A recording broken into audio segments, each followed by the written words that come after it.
Happy hump day. Happy Wednesday, y'all. It's been a minute since I tapped in. And on this live, I'm going to be talking about several different topics and kind of catch up on some things, right? But I wanted to start off with something that I've been running into a lot recently. And I titled this "The Ego is Keeping You Poor" because I've been running into and having conversations with a lot of people. Most of them are folks that represent my demographic, black men, who we have this thing about asking for help. And I can't blame, them per se, because we've kind of been, as a community, as a group, we've kind of been programmed with this idea of being a one-man army. I made it all on my own. I got it out the mud. I never had anybody to help me.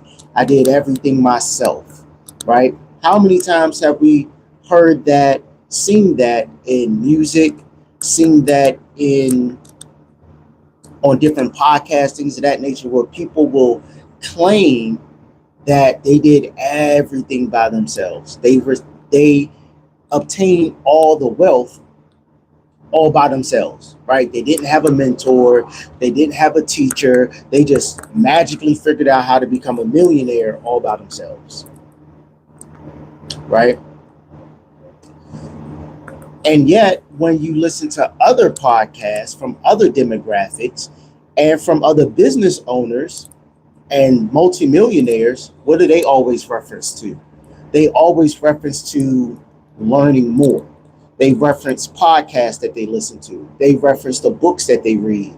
They reference the coaches that they have. They reference the business partners that they have. They even reference the life partners that they have, whether it's their husband or their wife. What tells us that there's always going to be power in numbers. Always. We hear that all the time, right? There's always power in numbers. And I believe the Bible said, when one or more minds come together for a common purpose, essentially they're unstoppable. And what has been happening when I speak to a lot of, not a lot, but when I've been speaking to individuals that fit my demographic recently, it's interesting that we have a hard time asking for help.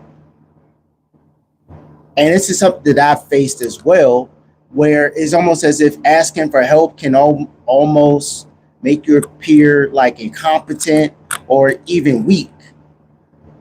Even though you're attending a class for the sake of obtaining knowledge, right?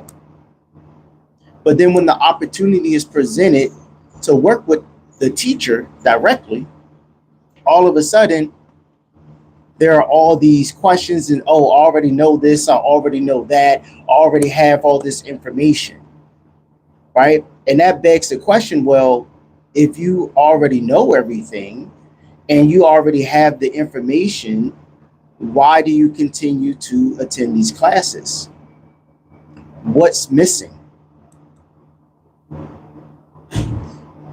And it is simply, from what I'm seeing, is just the ego, right? The ego is keeping us from actually asking the right questions to get the right help, or we feel like, it's not worth me paying somebody to teach me something that I want to know. Even if this person just invested 2 hours of their time with me, even if this person invested an hour of their time with me, my ego won't allow me to pay for help because I want to feel like I did it all myself. I want to feel like I got it out the mud. But here's the thing. There are some people where, hey, up to a certain point, you don't need any help, right? We always talk about, not we, but if you're into metaphysics, things of that nature, they talk about the divine consciousness. And sometimes you have to tap into another level of thought, another level of consciousness to get those new ideas, to ascend to the next level, right? Because what you know has gotten you here, wherever here is, wherever you are in your life. And if you're trying to elevate and get to the next level, that means you have to tap into another source of knowledge. Morning. That means you have to tap into another source of knowledge. That means you have to start asking the right questions to get the right answers. And depending on the type of questions that you want to ask, yes, there may be a cost to that, right? We pay to go to school, right? We pay to go to college. 50, 100, 200,000, 300,000 to be taught information, to be indoctrinated into a system. Revolutionist, what's going on? To be indoctrinated into a system, right? To be given the opportunity to, what's going on, everybody? Thanks for tapping in. Let me know where you're tapping in from. To be given the opportunity to potentially make more money once you graduate. The same exact thing applies when you're working with a coach, when you're working with a mentor. If you have a free coach or free mentor, value that. Bombard them with questions. But here's the other part. After you ask the questions, they give you the answer on the information that they give you. If they say, go out and market to X number of people, 100 people a day for 100 days, go do it. And then come back with results. Hey, I've been doing this. These are my results. What happened? Did I do good? Did I do bad? Right? Do take the time to actually do what the coach or do what your mentor said to do. Because school gave us information, right? They just give you all this information. You memorize it until at some point it becomes applicable in your real life. Algebra has not been applicable to me yet. I never use it. I don't think I use it, right? Yet when you're working with a coach, right? When you're working with a coach, the point is to turn the information that you have into knowledge.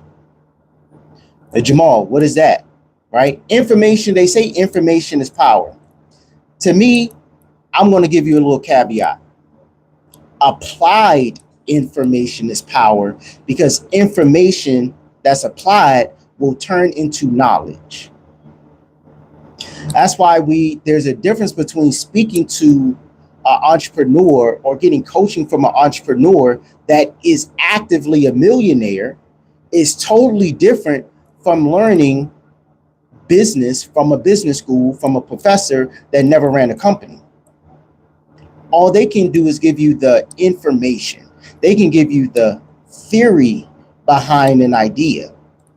But an actual business owner who makes multiple millions will actually be able to tell you, hey, these are the exact things that you have to do. Do this. They're going to let you take the bumps, the bruises, the hits, because you're going to start running into problems that they know that you ran into. They know you're going to run into these issues. They know that. But it's a test because they want to see, are you going to still continue to come back to them and ask them for more not more guidance, not just information, but actual guidance. I've done this, this, and this. These are the roadblocks that I ran into while I do this, and this. Now what? Right? And then that actually invigorates your mentor, your coach, to give you more information, to give you more specific strategies on how to overcome those different levels of adversity. We have to take the time out, especially as brothers, black and brown men, to step out and beyond the ego and actually get the information. Learn how to ask the right questions so that we can get the right answers to those questions. I had a consultation the other day. Gentleman hit me up. Jamal, I've been trying to get in contact with you. I've been trying to get in contact with you. Right? Mind you, he calls me at 6:30 on a Saturday. I don't work at 6:30 on a Saturday. Right? I don't do that. Like, we're going to respect each other's time. We got boundaries, right? Work-life balance, whatever you want to call it. I'm not taking phone calls at 6:30 on a Saturday. That's just what that is, right? Shoot the link, boom, book your call. Congratulations. Let's chop it up. Whatever you got to talk about. So he's asking me questions, and he's like, "Hey Jamal, I hear what you're saying, but you don't talk about anything about scaling. You don't talk anything about scaling. You mentioned funding, you mentioned credit, you mentioned cash flow, you mentioned how old your business is, get business bank accounts, but you don't talk anything about scaling, man. I'm looking for scaling." I said, "Well, that's because I don't teach you how to scale." Like, you're asking me the wrong question, right? If you want to know how to get access to capital, how to approach a bank, I can help you with that. No problem. I'm not a scaling coach. I don't teach people how to scale. I help you get access to the capital that you need so that you can scale. So we work through that, and I'm like, "Okay, so tell me a little bit about your funding journey," right? And he's, it's like, "Oh, I've been to all these different banks in the tri-state area." I said, "Oh, wow. So you've been to over 100 banks?" "No, I haven't been to 100 banks. I've been to like 5. "Okay, 5 banks. Cool. So, what was that process like?" He's telling me and everything. I'm like, "Cool." So here's the key point, though. He took some action. Great. Fantastic. You're taking action. You're talking to banks.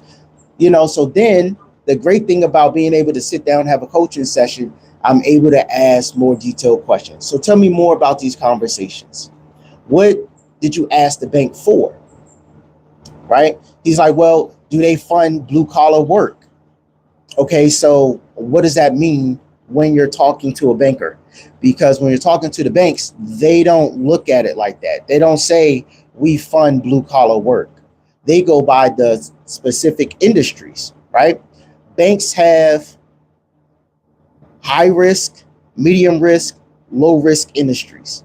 They also have restricted industries, such as a bank will not fund another bank. You can't go as a bank and say, "Hey, bank, I need a loan for $600,000 or whatever." They don't do that, right? That's a whole other process in order to start a bank. Okay. So I'm like, "Okay, so give me some more info. What you got going on?" It's like, "Oh, I showed them my business plan, and they told me I don't make enough money because I make about $8,000-9,000 a month." I'm like, "Well, $8,000-9,000 a month, that's about 100-something grand a year. That's pretty good. That's pretty damn good. What's your credit score like?" "It's about a 680.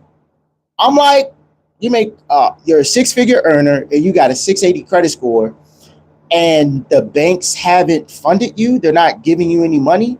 He's like, "Well, they keep telling me that they don't work with my type of industry." I'm like, "All right, so what's your industry? What do you do?" I'm a mechanic. I was an auto repair shop." "Well, an auto repair shop isn't a high risk industry. So wait, let's back up. Let's get out of our ego here. Have you submitted an application yet?" Said, "No, I haven't submitted any applications because when I talk to them, they say they don't fund blue collar work." I'm like, is that the question that you're asking them? Is that the verbiage that you're using? Because here's with information, right? And this is where information turns into knowledge.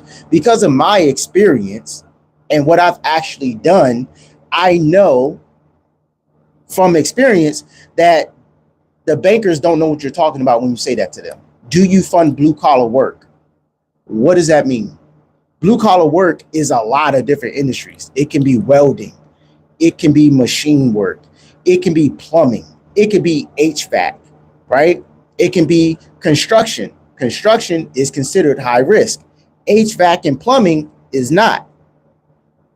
So when I'm like, okay, so when you're talking to them, what are you telling them? Did you tell them what you do? Did you tell them what type of loan you're looking for or what you want the loan for? He's like, well, I want them to invest. And the reason I'm sharing this, everybody, is the language that we use when we're talking to the bankers and how we use the language is important. Okay. We'll go back. I'll start back with the ego thing as well, but let me go back. Language is important. What you say to the banker and how you say it matters. There are certain terms and words that you can use that will help the banker understand that you kind of know what you're talking about. On the flip side, it will also tell the banker that you have no idea what you're talking about, and they're just going to say something to shush you away. For in his instance, he kept asking them, do they fund blue collar work? He showed them his business plan, which he did not need to show them, by the way. If everyone listening, if you make six figures and you have a 680 credit score, you don't need to show them your business plan. Okay, depending on what you're applying for. If you're applying for a credit card or business line of credit, most banks, they don't care about what your business plan is, right? The banks operate off of numbers. They're looking at numbers. Now, if you're going for an SBA loan, SBA or government-backed program or grants, they'll look at things like the business plan, etc., right?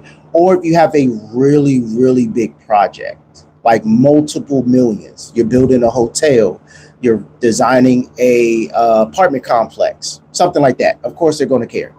But we're talking about, 100,000, 150,000. There are programs out there. You can get 100, 150,000, no docs. Okay. Wells Fargo has a $150,000 business line of credit. Doesn't require documents. Bank of America has their business line of credit, I believe, goes up to 150,000. Is no doc up to about 50,000. Then you'll need docs. By docs, financials. Okay, not your business plan. Even TD Bank, if you're on the East Coast, TD Bank offers up to $100,000 business line of credit with no docs. Okay. There's 3 banks. If you're looking for business lines of credit, I just gave you 3. Check those out, right? 680 and up. If your business does 6 figures, you probably have a pretty good chance, right? Can't make no guarantees because you're not my client. I can't guarantee anything. Don't know your situation. But check those out, okay? So I'm asking him all these questions. He's like, man, I've done this research, that research. And in my research, none of these banks ever funded blue collar work. I'm like, but have you submitted an application, my brother? Have you just done that? Have you did the application? Said, no, I ain't submitted an application. So what are we talking about? You're telling me, you hit me up, asked me, you need my help. You're telling me all this stuff you did, but you didn't do the most simple, basic thing, which is just ask for the money. I'm going to give you guys another tip. The person that you sit down in the bank, that loan officer, that banker, they are a regular 9-to-5 employee. They probably have no idea what underwriting criteria is because the banks purposely separate the underwriters from the loan officers and the loan officers from the bank teller. The bank teller is the person, you walk up to the window, they do your deposits, they look at your accounts, all that good stuff, right? That person has no idea what the business relationship manager knows. They have no idea. They also don't know what the loan officer knows. And the loan officer doesn't know what the underwriters know. So when you sit down with someone at the bank, and let's say in his instance, he showed them the business plan. He told them that he was looking for money for his blue collar work. And they told him he didn't make enough money. The loan officer has no idea whether or not you make enough money. They don't know because they are not the underwriter. Okay. When I mentioned that, he told me that he's familiar, and this is where how our ego keeps us poor. He says, well, he used to work at a bank. He's already familiar with everything. He knows the bank. He knows what a CDFI is. He's done his own research. I'm like, okay, so if you know all of this about the banks, because you have such all this wealth of knowledge, why are you on the phone for a coaching call? Why are we having this discussion? When you're approaching someone, you're searching for knowledge, come ready to actually receive the information. Come ready to learn. Then come ready to execute. So at the end of the call, I told him, hey, actually apply. Don't just sit down and speak to that person. Them people don't know. Those people do not know. Submit an actual application, get it to underwriting, and then start having conversations with underwriting to get it pushed through. Right? Turn the information, because he had all this information, but without execution, that's all it is. It's just ideas in your head. It's theories. It's things that sound good until you try it. And then you realize it ain't that good. It ain't that great of an idea. Or you try it and say, holy shit, this works. This is an amazing idea. I should do this more often. In my instance, people would tell me to go live on YouTube. And I'm like, nobody's paying attention to me. Nobody's listening to me. They don't care. I suck at telling stories. I suck at talking on camera. I stutter. I say a lot. I get confused. I get distracted. There was a squirrel that just ran up the tree right there. It's stuff like that, right? I'm not a TV personality. They're like, well, Jamal, just keep doing it. You'll get better. I'm like, all right. So here I am going live, talking to y'all. Hopefully, I gotten better than the first videos I did. Hopefully, right? But I say all this to say, when you set up a coaching call with a coach, when you attend a master class, even in school, right? Revolutionists, I feel you on that exactly about college. Come with the open mind and maybe even your heart that you're actually ready to learn. It doesn't do you any good to ask for help, and then when a person gives you the help, you want to prostrate and act as if you know more than what that person knows. Because if you knew more than what that person knew, you would have more than what that person had, right? Whether it's monetary, whether it's personality-wise, whether it's your love life, your clothing, whatever. At the end of the day, as we say, proof is in the pudding, right? Proof is in the pudding. If you're approaching a person to show you and help you with banking and understanding how to get access to capital from the banks, at least take the steps to actually get access from the banks, access to capital, submit the application. Because guess what? When you have scheduled your coaching call, it makes the coaching call that much more powerful, because now you have real data, real questions to ask. It's not just, oh, how do I get a $50,000 loan? You ask a question like that, someone is going to say you apply for it. Because that's how you get it. You got to first apply for the $50,000 loan to get the $50,000 loan. That's a totally different question than, hey, Jamal, I went to Citizens Bank 2 months ago. These were my data points. My business was 4 months old. I had a 735 credit score. At that time, I had about $10,000 in the business bank account with Citizens, and I applied for the business line of credit, but they still denied me. What happened? That is a totally different question than how do I get a $50,000 line of credit from Citizens? You apply for it. But with data points, you say, okay, I'm hearing it. Okay, so here's the issue. With Citizens, your business was 4 months old. Your business needs to be 6 months old and have a paydex score in order for Citizens to even consider you for a loan. So in this case, you just got to wait. You just got to wait 2 months and double back. You'll be good. Right? It's important that we learn how to ask the right questions to get the right answers.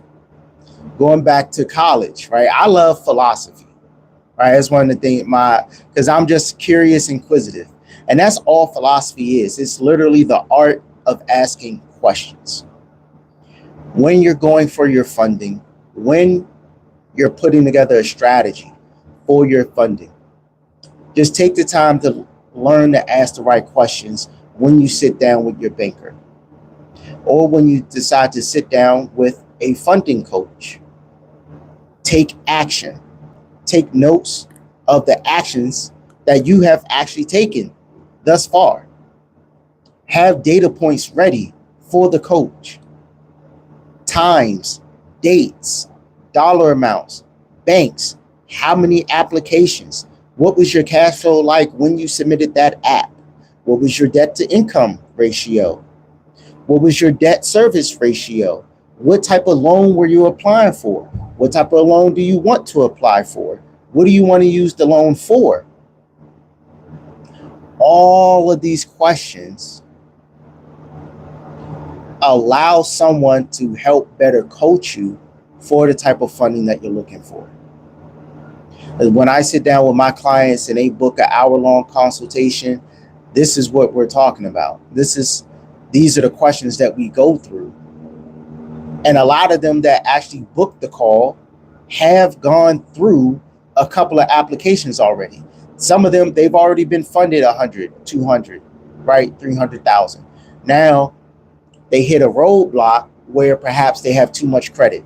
And now they're trying to figure out how to pivot or how to maximize the funding that they currently have so that they can go get more funding after 3 to 6 months. Because once you do a round, and let's say you did really good, you did 100, 200,000 in a round, you got to sit down for a couple of months, re-up, garden a little bit, and then go back out there.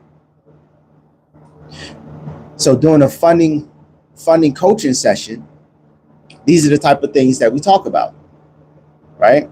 I had a client, she mentioned that she's in New York. She started a business in Wyoming because Wyoming is great for corporate protection, right? And separating yourself from your business so people can't find you and look up and see who owns your company, right? She went to New York. Oh, well, she's in New York. And when she tried to open up her business bank account with Bank of America, they wouldn't accept her Wyoming address. And she's like, well, Jamal, why is that? I'm like, well, long story short is you're a Wyoming business trying to open up a bank account in New York.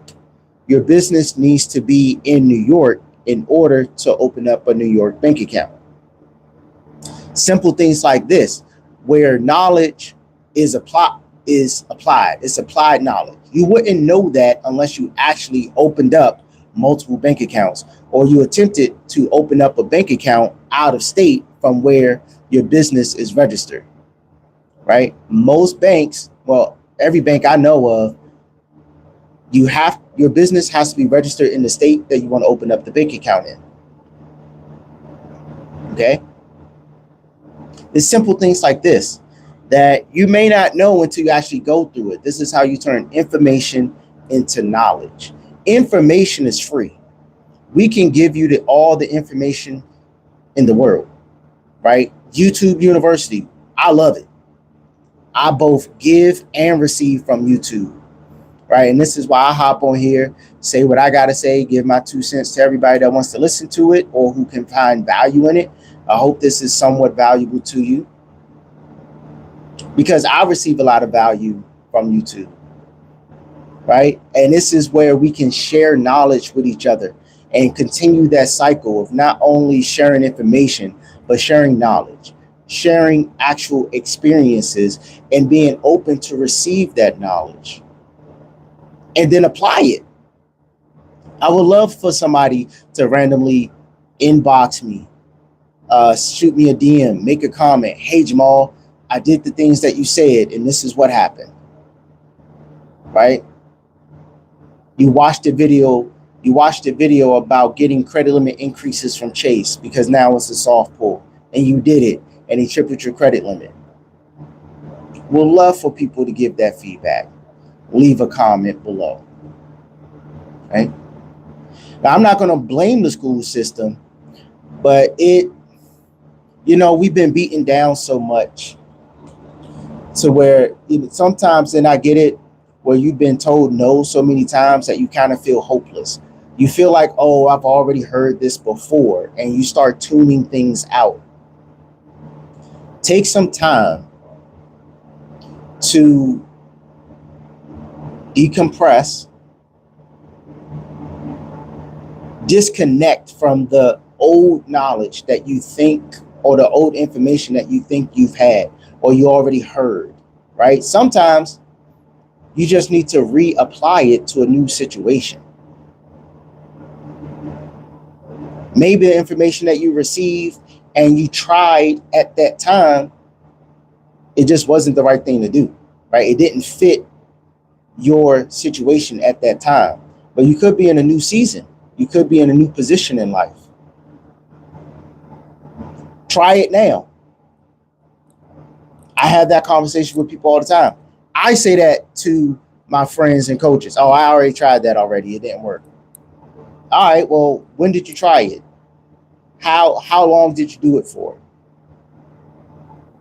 Right? I tried that YouTube thing. It didn't work. Well, how many times did you go live, Jamal? I went live like 5 times. Okay, well, that's not enough. You got to go live 40 times to really figure out if it's a good idea or not. Oh, okay.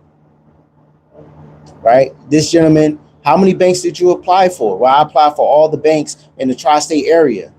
That's a lot of banks. You applied for every bank within 3 states. So you applied for over 100 banks? No, I only talked to like 5 of them.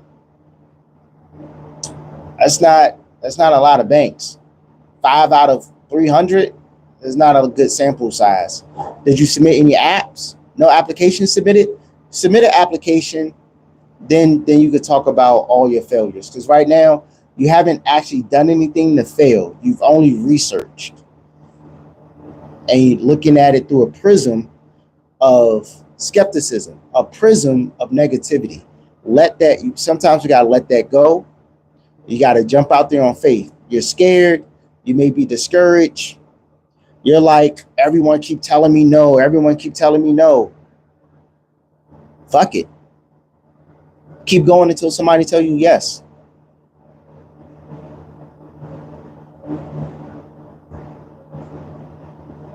Right? Keep going until somebody tells you yes. Turn that information into knowledge. If you are still confused on how to do that, work with someone. Pay them. Yes, there's a cost. If there's a cost to go to school, if there's a cost for college, there is a cost for mentorship. There is a cost for coaching. Even if you only need to speak to them for an hour, right? This also goes for mental health therapists as well, right? We pay to go see a doctor so the doctor can evaluate us and tell us what's wrong with our body and give us a prescription. Why wouldn't we do that if we're out here looking for credit, if we're out here looking for funding? Why not book a consultation with somebody so that they can evaluate your financial situation and then actually give you a prescription of what you need to do in order to rehabilitate your financial health, at very least your credit? Why not do that? Someone was brave enough. They hit me up, actually on TikTok.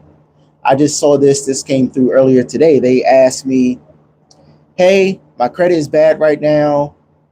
I'm paying 28% interest. I tried to do the balance transfer thing. It didn't work. I tried to do consolidation loan. It didn't work. I was denied. What can I do? Unfortunately, y'all, and this is something that I've run into myself as a small business owner, right? As a small business owner, sometimes the only thing we can do is make more money.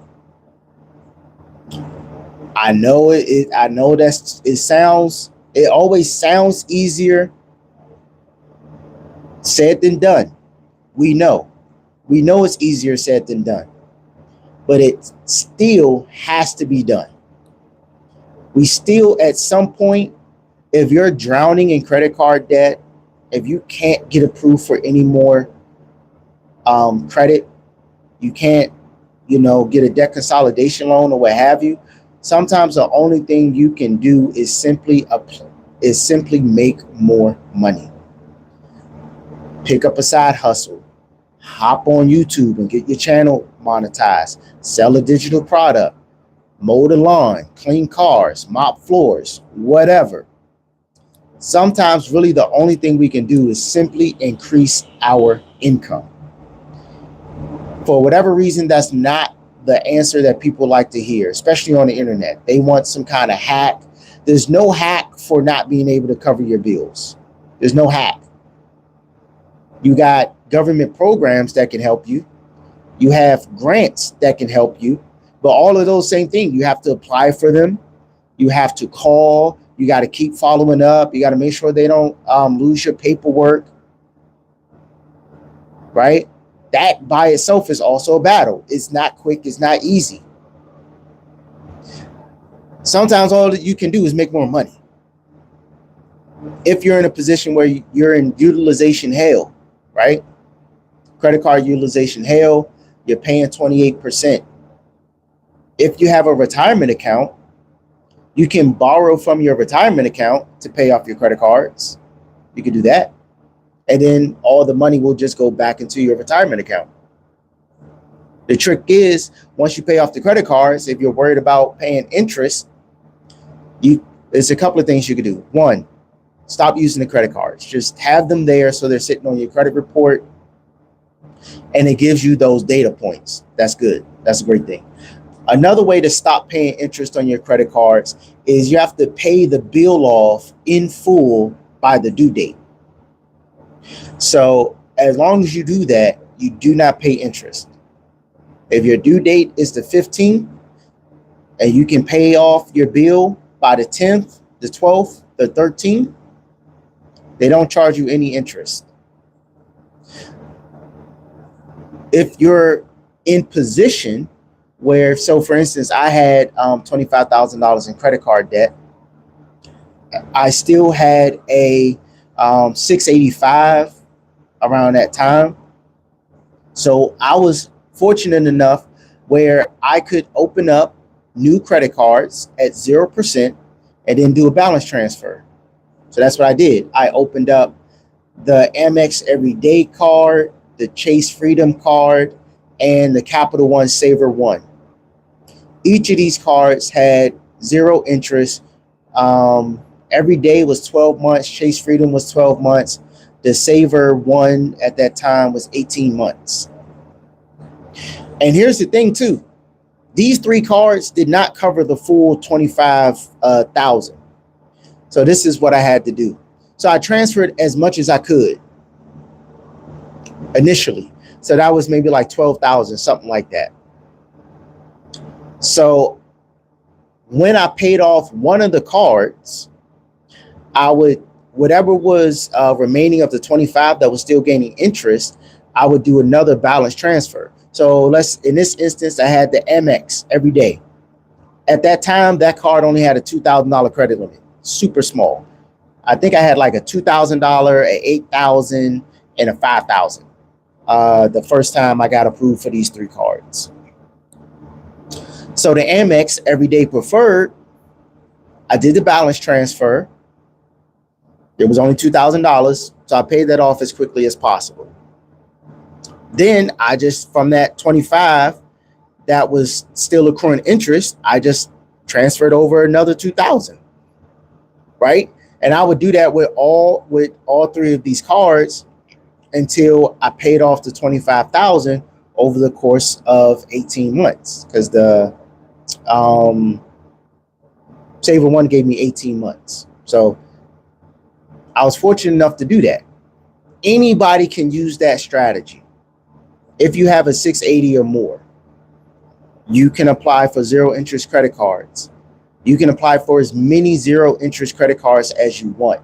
There are over 50 zero interest credit cards, right? You can apply for 5 of them in one day and do a balance transfer. And I say 5 because you don't know, there's no way to guarantee what credit limit you'll get. Like I said, the Amex was 2, the Chase was 5, Saver was 8. Now that $2,000 Amex is a $22,000 Amex.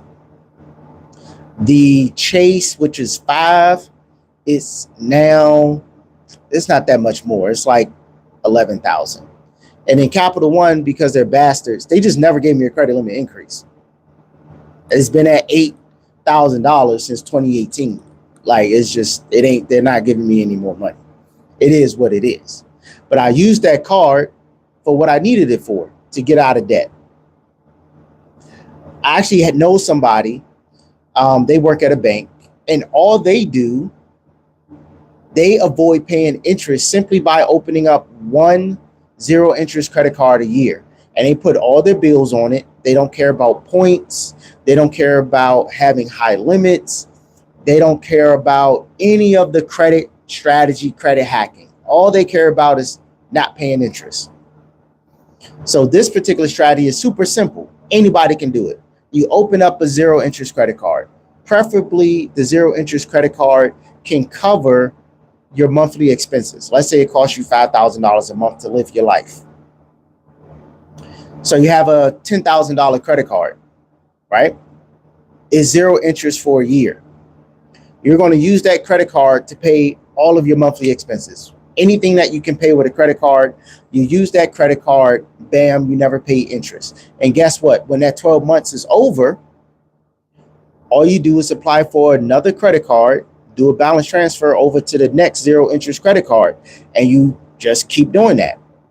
There are over 50 zero interest credit cards. So in reality, none of us really ever have to pay interest on credit cards, just following that simple strategy. Now, that doesn't cover, auto loans, that doesn't cover mortgages or anything like that. We're just talking about avoiding credit card interest with that particular strategy. Anybody can do that. It's super easy.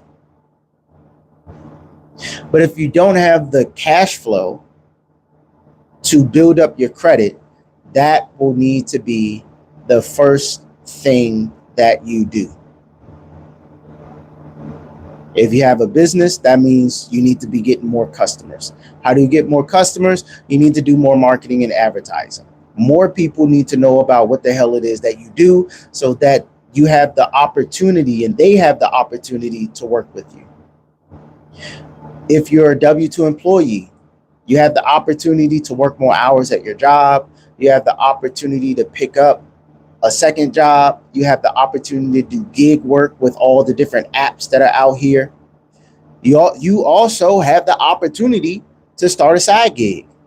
You have the opportunity to start a small business on the side. Sometimes all we have to do is get out of our own way and decide, hey, I'm going to make some more money. And that will solve a lot of your problems, right? We just have to have the mindset that we can, we will, we must. It's always easier said than done. Always. It's always easier said than done. We know that. We know that it's easier said than done. But you still got to do it. You still got to do it. So why not just start doing it? Because it's hard. You don't want to do it because it's hard. I mean, they ain't going to get any easier, especially if we not making enough money. We not making enough money. It ain't going to get no easier. Not trying to make more money does not make it easier to not have money. It's still hard. It's actually harder not to have money than it is to attempt to make more money. Right? And if you need help and you don't know, get a coach. Watch some videos. Get a couple of books. Maybe just change. We got to tap into a different mindset. One of abundance. One of you can do it. One of you have access to this. It's available. It's there. It's just waiting for you. Right? It's about changing and reprogramming yourself from what you've been taught all these years from school, what you've been taught from all these podcasts that want to keep you confused and try and put men versus women and 50-50 converse. Like that shit, like people are still arguing about 50-50. What I noticed, this 50-50 conversation only gets single people riled up. People in healthy, active, long-term relationships don't care about the conversation. They like, we operate the way that we want to operate and we happy. The end. That shit ain't gonna make you no more money. It ain't gonna make you no more money. Right? Stop worrying about 50-50 relationships and worrying about 100% of return on your money. You know what I'm saying? Like that, like let's focus on what's going to get us the bag. Especially if you're in a position where you're like, I need some money. If you need some money, you got work to do. So that's my rant, everybody. Listen, don't allow your ego to get in the way of your progress. Ask for help.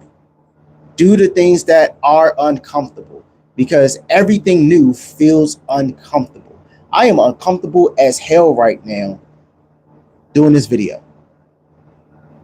It's been 47 minutes of me feeling like I'm talking to myself, talking to y'all. Y'all responded to me. Shout out to y'all that tapped in. Thanks for the comments and interaction, right? But it's uncomfortable. Oh, listen, I'm out of here. My name is Jamal, by the way. I never introduced myself. It's all late. So if you made it this far, my name is Jamal. I'm the credit protector. I help small business owners get access to capital. I help small business owners improve their credit, structure their credit, formulate their business, build up their business credit, and get their businesses funded. I do this by building out custom funding solutions for you and your business. And yes, sometimes the answer that I give my clients is, hey, before we go for any funding, you need to start making some more money. Sometimes you just gotta, like, I'm real. I'm not here to try and sell you and charge you $30,000 for no bullshit. I want you to get $100,000. I want you to get $500,000. You need cash flow for that. If you're watching this, my two people, you need cash flow so you can get more access to capital or a very strong credit score, right? Feel free to follow me. Feel free to subscribe, like, watch any of the other lives or videos I have. I have over 430 videos now. Yeah, that's what I got. All right. Oh, check the links in the description. Grab some ebooks. If you want to book a consultation, you like the fact that I'm just simple. I'm not trying to rah-rah you. I'm a very simple to the point dude because the banks ain't going to rah-rah you. The banks are going to be like, hey, your credit sucks and you don't have any revenue, denied. That's what they're going to say. So that's how we need to look at it. We're going to look at it from the way the banks look at it. Hey, get some revenue, boost your score. We can get you some money, right? So if you're in a position where you're looking for more guidance, more tutelage, or you just need some brainstorming session, click the link in the description, book a consultation. I'll see you there. In the meantime, in between time, everyone have a great one. Peace.